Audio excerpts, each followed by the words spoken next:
Everyone, and welcome to another Coffee with Carl. I'm your host, as always, Carl Zoellner. I'm one of the attorneys with Anderson Business Advisors, and today we are going to do a small follow-up video. We talked about the homestead exemption in one of the previous videos, and how I want to talk about today is how the homestead exemption works with trusts. So, hope you've got your coffee. I've got mine. Let's get started.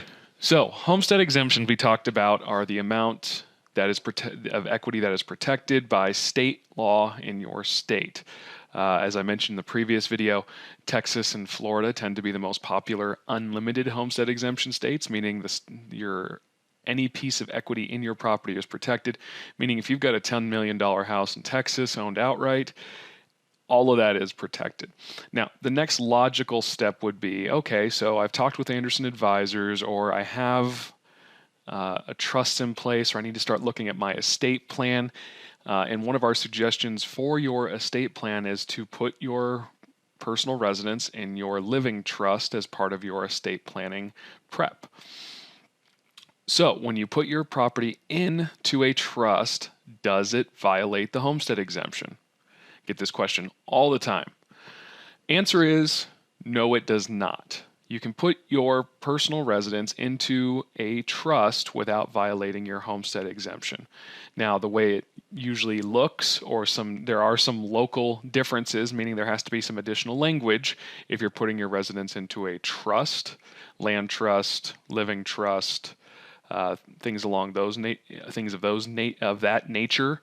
But it does not violate your homestead exemption. So, for all of you out there that had that concern or had that question, by using trust within your business entity structure, or even say for your personal residence, which I'm going to talk about a personal residence privacy trust on an upcoming video, putting your homestead property in there does not violate it.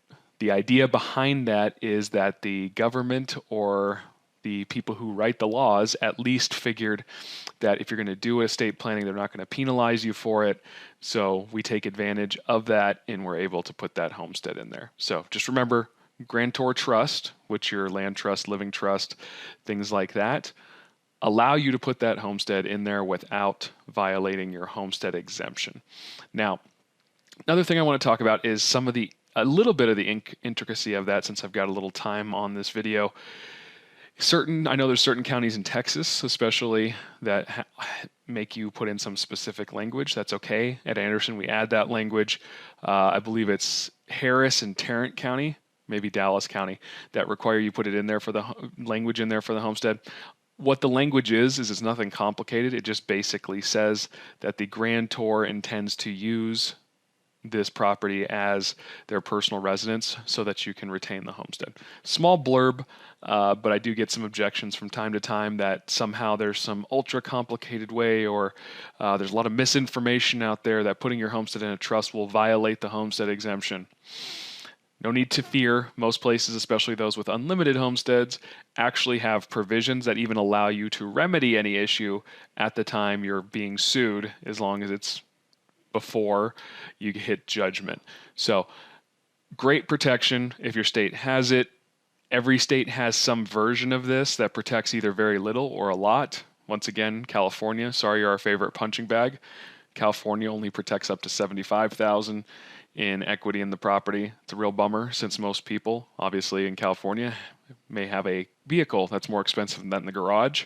But it's good to know, good to sort of draw the corners of the box so we know where we're playing.